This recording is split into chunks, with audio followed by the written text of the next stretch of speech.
Presidenti Javos Osmani takoi liderët e partive politike për të konsultuar për datën e zgjedhjeve lokale, por aty u fal edhe për zgjedhjet e reja parlamentare. Ishte propozim nga vetëvendosja konkretisht nga Albina Haxhiu, është befasi periudhë canaj, apo jo?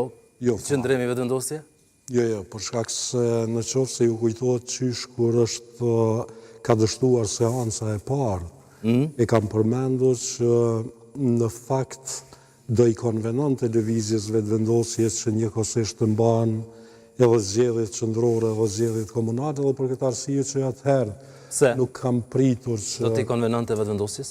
Po, tash të gjithë e dim që Albin Kurti e lua një rol kyç në lëvizjen vetëvendosje. Madje lëvizja vetëvendosje pa Albin Kurtin do të ishte thuaja inekzistente. Si PDK-ja pa Bedri Hamzën?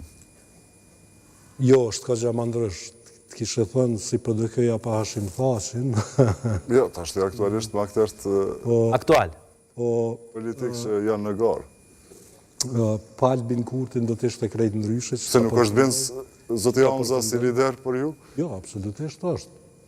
Absolutisht. Që për shembull për mua nuk është zoti Hamza bindë si lider ajo që përmendet pak më herët zoti Thaqi ka pas leadership mirë, po zoti Hamza për bindjen time e kam thënë edhe disa herë që është vetëm një teknokrat i mirë. Zoti Pozhari, unë mendoj që zoti Hamza është një prej të mirëve të cilët i ka pasur Partia Demokratike e Kosovës. Dhe që ka qeverisë kesh në komunë të Mitrovicës.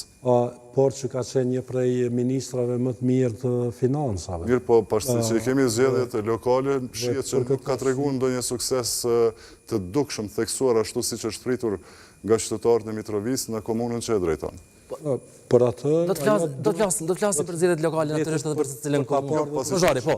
Emrat e atyre që ju udhëheqin partitë. E qartë. Por aty ku mbeta, dhe që ta përfundoj me njëherë me qenë se zotit Pozhari s'pi pritet,